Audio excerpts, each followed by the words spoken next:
Good afternoon. मैं doctor Sandeep Kumar Tripathi, सहायक आचार्य हिंदी विभाग, श्री शक्ति डिग्री कॉलेज, शाखाहारी, घाटमपुर, कानपुर नगर। इस वीडियो के माध्यम से आप सभी विद्यार्थियों का स्वागत करता हूं। आज हम सभी इस वीडियो में बीए सेकेंड ईयर हिंदी भाषा प्रथम प्रश्न पत्र के अंतर्गत अध्याय 1 और अध्याय 2 के वस्तुनिष्ठ प्रश्नों का अध्ययन करेंगे। तो जैसा कि आप अपने सामने मोबाइल की स्क्रीन पर देख रहे हैं, प्रश्न संख्या 1 कहता है भाषा क्या है।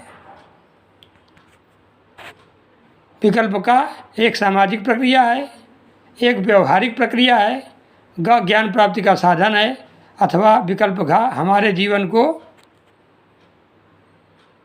गति देती है। तो इस प्रश्न का उत्तर विकल्प का में समाहित है, यानी भाषा एक सामाजिक प्रक्रिया है। अब अगले प्रश्न पर प्रश्न संख्या 2 है, प्रयोजनमूलक भाषा को अंग्रेजी के किस शब्द का पर्याय माना जाता है। क ऑफिशियल लैंग्वेज, ख प्रैक्टिकल लैंग्वेज, ग फंक्शनल लैंग्वेज या घ इनमें से कोई नहीं। तो इस प्रश्न का उत्तर विकल्प ग में समाहित है, यानी प्रयोजनमूलक भाषा को अंग्रेजी के फंक्शनल लैंग्वेज का पर्याय माना जाता है, अतः विकल्प ग उपयुक्त है। अगले प्रश्न में है प्रश्न संख्या 3 कि प्रयोजनमूलक हिंदी का क्षेत्र नहीं है। विकल्प का प्रशासन, विकल्प ख परिचालन, विकल्प ग प्रौद्योगिकी, विकल्प घ फिल्म। तो इस प्रश्न का उपयुक्त उत्तर है प्रौद्योगिकी, यानी विकल्प ग की प्रयोजनमूलक हिंदी का क्षेत्र प्रौद्योगिकी नहीं है।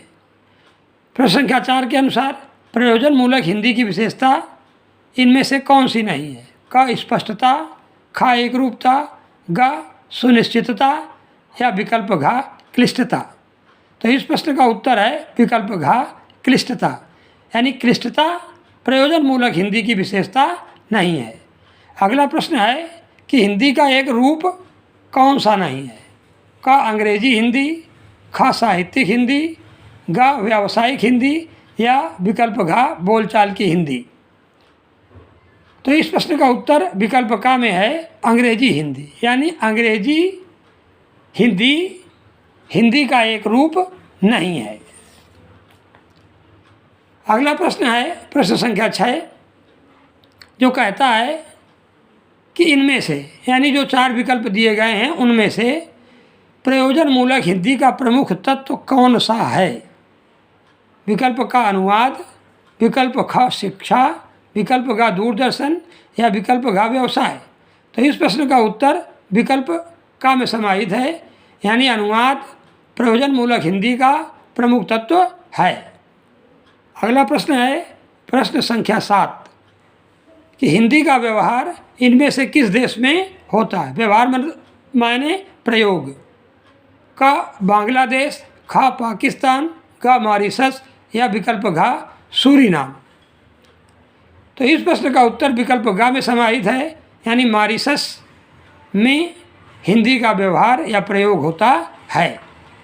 अगला प्रश्न है प्रश्न संख्या 8, जो यह कहता है कि अपने देश यानी भारत से बाहर विश्व में कितने विश्वविद्यालयों में हिंदी का अध्ययन और अध्यापन होता है।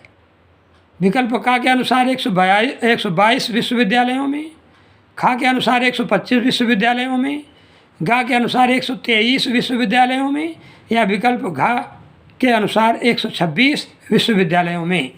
तो इस प्रश्न का उत्तर विकल्प क में समाहित है कि यानी अपने देश अर्थात भारत से बाहर विश्व के 122 विश्वविद्यालयों में हिंदी का अध्ययन और अध्यापन होता है। अगला प्रश्न है प्रश्न संख्या 9 कि भक्ति आंदोलन का अखिल भारतीय विस्तार किसके माध्यम से किया गया था। क संस्कृत के माध्यम से, ख हिंदी के माध्यम से, ग तीर्थाटन के माध्यम से या विकल्प घ पर्यटन के माध्यम से। तो इस प्रश्न का उत्तर विकल्प ख, यानी हिंदी के माध्यम से भक्ति आंदोलन का अखिल भारतीय विस्तार किया गया था। प्रश्न संख्या 10 के अनुसार प्रयोजन मूलक के पर्याय के रूप में पाई गई हिंदी है तो वह है। ज्ञान भेद के आधार पर बताइए। क कामकाजी हिंदी, ख आनंद मूलक हिंदी, ग दफ्तरी भाषा, घ राजभाषा। तो इस प्रश्न का विकल्प ख अर्थात प्रयोजन मूलक हिंदी के पर्याय के रूप में पाई गई जो हिंदी है तो वह आनंद मूलक हिंदी है।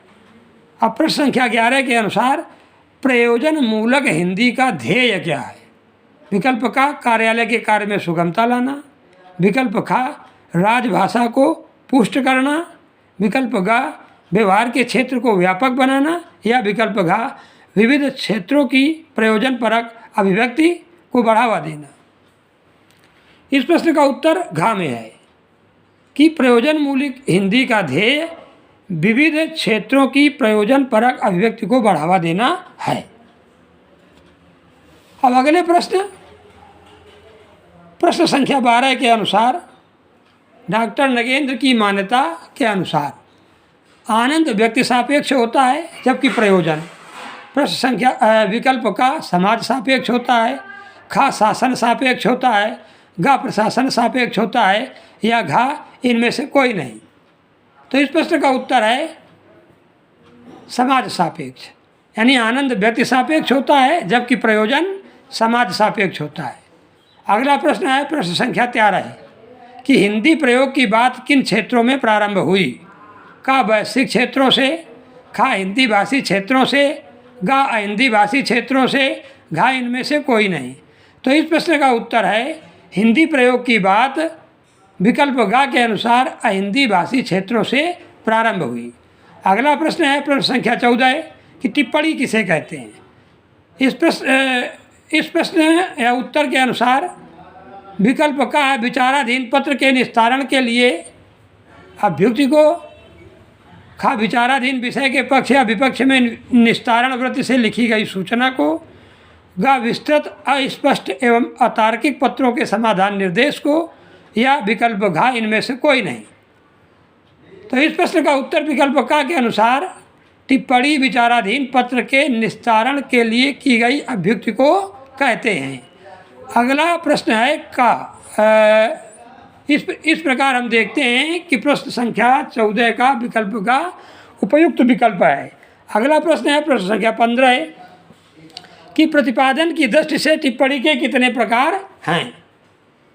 प्रतिपादन की दृष्टि से टिप्पणी के कितने प्रकार हैं? इस प्रश्न के उत्तर में 4 विकल्प दिए गए हैं। विकल्प का 3, विकल्प खा 2, विकल्प गा 4 और विकल्प घा 6। तो इस प्रश्न का उपयुक्त उत्तर है विकल्प खा यानी 2। प्रतिपादन की दृष्टि से टिप्पणी के 2 प्रकार हैं। अगला प्रश्न है प्रश्न संख्या 16। वो ये कहता है कि जटिल समस्या को निपटाने के लिए विभिन्न कार्यालयों से मांगी गई सम्मतियों को किसके अंतर्गत रखा जाता है? विकल्प का मुख्य टिप्पण के अंतर्गत, विकल्प का सूक्ष्म टिप्पण के अंतर्गत, विकल्प का आनुषंगिक टिप्पण के अंतर्गत, या विकल्प घा बाह्य टिप्पण के अंतर्गत। तो इस प्रश्न का उत्तर विकल्प घा में समाहित है, यानी जटिल समस्या को निपटाने के लिए विभिन्न कार्यालयों से मांगी गई सम्मतियों को बाह्य टिप्पण के अंतर्गत रखा जाता है। अब अगला प्रश्न है प्रश्न संख्या 17 कि प्रारूपण की विशेषता इनमें से कौन सी नहीं है? का सत्यता, खा पूर्णता, का शिष्टता, या विकल्प घा विस्तार। तो इस प्रश्न का उत्तर विकल्प घा के अनुसार प्रारूपण की विशेषता विस्तार नहीं है। अब इसी प्रकार अगला प्रश्न है 18 नंबर, प्रश्न संख्या 18 सूक्ष्म टिप्पण में शामिल नहीं है। का सहमति, खा असहमति, गा विस्तार और घा अनुरोध। तो इस प्रश्न का उत्तर भी विकल्प गा के अनुसार विस्तार है, यानी सूक्ष्म टिप्पण में विस्तार को शामिल नहीं किया गया है। अब देखते हैं प्रश्न संख्या 19 क्या कहता है। तो प्रश्न संख्या 19 के अनुसार समस्या को पूर्ण विवरण के साथ प्रस्तुत करते हैं किसमें? का मुख्य टिप्पण में, खा बाह्य टिप्पण में, गा सूक्ष्म टिप्पण में और विकल्प घा आनुषंगिक टिप्पण में। तो इस प्रश्न का उत्तर विकल्प का में समाहित है कि मुख्य टिप्पण में समस्या को पूर्ण विवरण के साथ प्रस्तुत करते हैं। अब अगला प्रश्न है प्रश्न संख्या 20 कि टिप्पणी की श्रृंखला में प्रथम स्थान पर है क सहायक, ख अनुभाग, ग अधिकारी या घ सचिव। तो इस प्रश्न का उत्तर भी विकल्प क में समाहित है कि टिप्पणी की श्रृंखला में प्रथम स्थान पर सहायक है, क्योंकि सहायक ही वह ऑफिशियल व्यक्ति है जिसके पास प्रार्थना पत्र के रूप में कोई समस्या आदि सर्वप्रथम पहुंचती है और वह उस प्रार्थना पत्र को अपनी टिप्पणी के माध्यम से संबंधित अधिकारियों को या श्रृंखला में आने वाले चरणों की ओर आगे बढ़ाता है। तो इस प्रकार हम देखते हैं कि टिप्पणी की श्रृंखला में प्रथम स्थान पर सहायक सम्मिलित रहता है। प्रश्न संख्या 21 संदर्भ का निर्देश होता है क प्रारूपण में, ख टिप्पण में, ग संक्षेपण में या विकल्प घ उपयुक्त सभी में। तो इस प्रश्न का उत्तर विकल्प ग में समाहित है, विकल्प क में समाहित है। ध्यान दीजिए, संदर्भ का निर्देश विकल्प क में समाहित है कि प्रारूपण में संदर्भ का निर्देश होता है। और इस वीडियो का अंतिम तथा प्रश्न संख्या 22 की सूचना परक, व्याख्या परक और सुझाव परक टिप्पणी होती है अधिकारी की, सहायक की, सचिव की या विकल्प घ उपयुक्त सभी की। तो इस प्रश्न का उत्तर विकल्प ख के अनुसार दिया गया है सहायक की, यानी सूचना परक, व्याख्या परक और सुझाव परक टिप्पणी जो होती है वह सहायक की टिप्पणी होती है। तो यह तो हुआ आज का आपका वीडियो के माध्यम से चर्चा परक अध्ययन, जो कि वस्तुनिष्ठ प्रश्नों पर आधारित था। आज के इस वस्तुनिष्ठ प्रश्नों के अध्ययन में अगर आपको कोई समस्या या कोई अन्य जानकारी चाहिए तो आप ग्रुप के माध्यम से या हमारे पर्सनल नंबर पर संदेश प्रेषित कर अपनी समस्या का समाधान या अपेक्षित जानकारी प्राप्त कर सकते हैं। धन्यवाद।